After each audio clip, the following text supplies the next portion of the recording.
De volta aqui com o Jornal Gente, para te contar que ontem a sessão da Câmara dos Deputados teve emoção para todos os gostos, não é, Pedro? Além de ter avançado durante toda a madrugada com a aprovação do projeto da dosimetria, teve também um bafafá envolvendo um deputado que terá a cassação do mandato votada nos próximos dias. Por isso que eu vou chamar agora, direto da Rádio Bandeirantes de Brasília, o repórter Rodrigo Vilela. O que aconteceu, Vilela? Bom dia. Oi, Thaís, bom dia a todos que acompanham a nossa programação na Rádio Bandeirantes. Também na Band News teve confusão para todo lado, viu, Thaís? Inclusive, houve uma manifestação da presidência da Câmara dizendo que vai analisar possíveis excessos contra a imprensa. Explico o que houve. O deputado Glauber Braga, ele estava com a votação de um pedido de cassação do mandato dele pautado para a sessão de ontem. Em determinado momento, ele se sentou ali na cadeira da presidência da Câmara dos Deputados e disse que não iria mais sair dali, que ficaria sentado ali até tomar uma providência ali. E queria ver o que é que o Hugo Mota, presidente da Câmara, iria fazer. Com aquela situação, houve uma determinação para que ele deixasse a cadeira. Antes de fazer a remoção do deputado, houve uma determinação para que a imprensa deixasse o plenário. A segurança, a Polícia Legislativa da Câmara dos Deputados expulsou a imprensa que fazia a cobertura ali do plenário da Câmara dos Deputados, só que isso não resolveu muito, né? Porque os parlamentares hoje, todos com acesso ali à internet, câmera, filmaram e os próprios parlamentares começaram a divulgar as imagens. Um outro fato que eu, há muitos anos que cubro Câmara dos Deputados e também o Senado, nunca vi, que foi o corte do sinal da TV Câmara. Não houve transmissão ali do plenário, nem no YouTube, nem ali na TV Câmara mesmo, houve esse corte. Foi quando a Polícia Legislativa agiu, retirando à força ali da cadeira da presidência da Câmara o deputado Glauber Braga. Quando ele fazia esse deslocamento para falar com a imprensa no Salão Verde, houve inclusive ali relatos de agressão contra colegas, nós profissionais de imprensa que também foram ali agredidos, né, pela segurança, pela Polícia Legislativa da Câmara dos Deputados. Agora a presidência disse que vai analisar esses possíveis excessos. E aí, nessa confusão, inclusive deputados também disseram que foram agredidos. Terminando ali pouco depois dessa confusão, seguiram para a delegacia de polícia, para a Polícia Civil aqui do Distrito Federal, para fazer exame de corpo de delito. Foi uma confusão daquelas sem tamanho. Mas o Hugo Mota não suspendeu a sessão, tocou a pauta ali que estava prevista, não da cassação do parlamentar, mas seguiu ali com o projeto da dosimetria, isso que avançou à madrugada. Por volta das 3h55 da manhã dessa madrugada agora, o projeto foi finalmente votado e acabou aprovado. Foram 291 votos favoráveis e 148 votos contrários. Os parlamentares rejeitaram os destaques que foram propostos ali pelo governo, que o governo tentava alterar o teor desse texto, não queria que fosse votado e aprovado da forma como foi. Porém, o governo saiu derrotado, 291 votos favoráveis, 148 votos contrários. Esse projeto ele acaba unindo os dois crimes, um crime de tentativa de golpe de Estado e também o crime de abolição violenta do Estado Democrático de Direito. Com a junção desses dois crimes, passa a valer ali, não pode se somar as duas penas, né? E passa a valer o crime com a menor pena.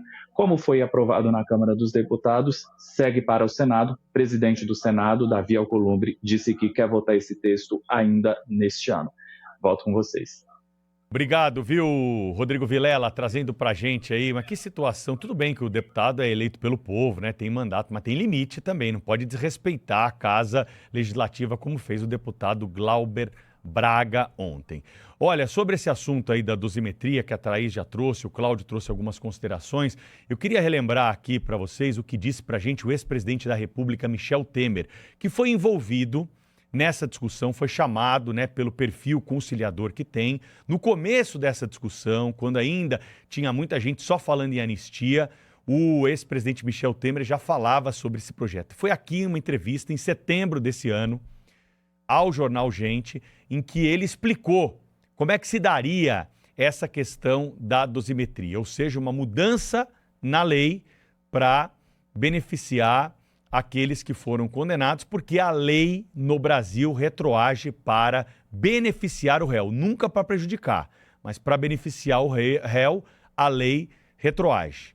Vamos ouvir o que disse naquela oportunidade para nós o ex-presidente Michel Temer. Eu acho o seguinte interessante, de vez em quando se diz, né? Eu vejo gente que, digamos, mal informada, que diz, estão propondo um projeto para que o Congresso reduza as penas. Não é isso. O que se pensa, e foi a conversa, é modificar a legislação penal, e dou um exemplo concreto, por exemplo, depretar patrimônio público, a sentença de 4 a 8 anos. Se houver uma nova regra legislativa que diga, olha aqui, depretar prédio público, a sentença de 1 a 2 anos.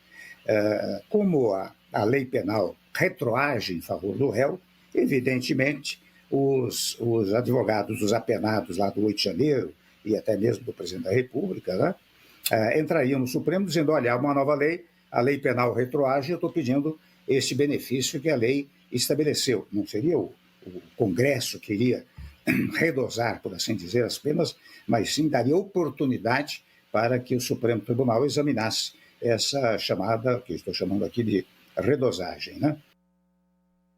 Agora, Cláudio, seria muito importante, eu não sei se a gente tem essa informação agora, né? Se o Supremo Tribunal Federal foi envolvido nesse debate. O Supremo, de alguma forma, já foi informado sobre aquilo que passou nessa madrugada na Câmara e, repito, né? Como a Thaís frisou bem, ainda tem que passar no Senado, não é algo que já vai... E a sanção do presidente da República, que é o grande ponto de interrogação, né? Que pode ter um veto do presidente, depois o Congresso teria que derrubar o veto, que levaria tempo e tudo mais, como nós vimos já nesse jogo político.